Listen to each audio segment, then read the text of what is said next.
কদিন আগেই দিলীপ ট্রফিতে ডাবল হ্যাটট্রিকে বাজিমাত করেছিলেন।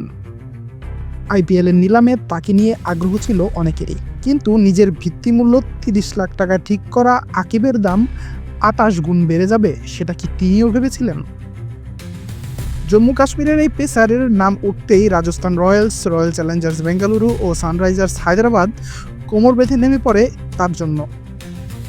শেষ পর্যন্ত রাজধানীর দল দিল্লি ক্যাপিটালসে ৮,৪০,০০,০০০ টাকায় বিক্রি হন আকিব নবী। জম্মু কাশ্মীরের এই পেসার রঞ্জি, সৈয়দ মুস্তাক আলী ট্রফিতে তার বোলিং দিয়ে বাজিমাত করেছেন ইতোমধ্যেই। বিশেষ করে রঞ্জিতে তার সুইং দিয়ে নজর কেড়েছেন সবার। ঘরোয়া ক্রিকেটে ফর্মে থাকার সুফলও পেলেন এবার। ২৯ বছর বয়সী এই পেসারকে খুব শীঘ্রই জাতীয় দলেও দেখছেন অনেকে। আকিব নবী বর্তমানে স্বপ্নের ফর্মে রয়েছেন। যে কোনো দলের বোলিং আক্রমণে তিনি ফিট হওয়ার ক্ষমতা রাখেন। তিনি যেমন পেস জেনারেট করতে পারেন, ঠিক তেমনি বলও দুই দিকে সুইং করাতে পারেন। হাতে বৈচিত্র্য থাকায় যে কোনো অধিনায়কের কাছেই তিনি দারুণ এক অস্ত্র। যে কোনো পিচেই ভয়ঙ্কর হয়ে ওঠার ক্ষমতা আছে আকিবের।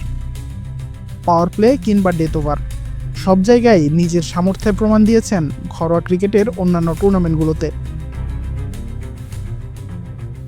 এখন সৈয়দ মুস্তাক আলী ট্রফিতে খেলছেন আকিব। প্রায় প্রতিটা ম্যাচেই একাধিক উইকেট পাচ্ছেন।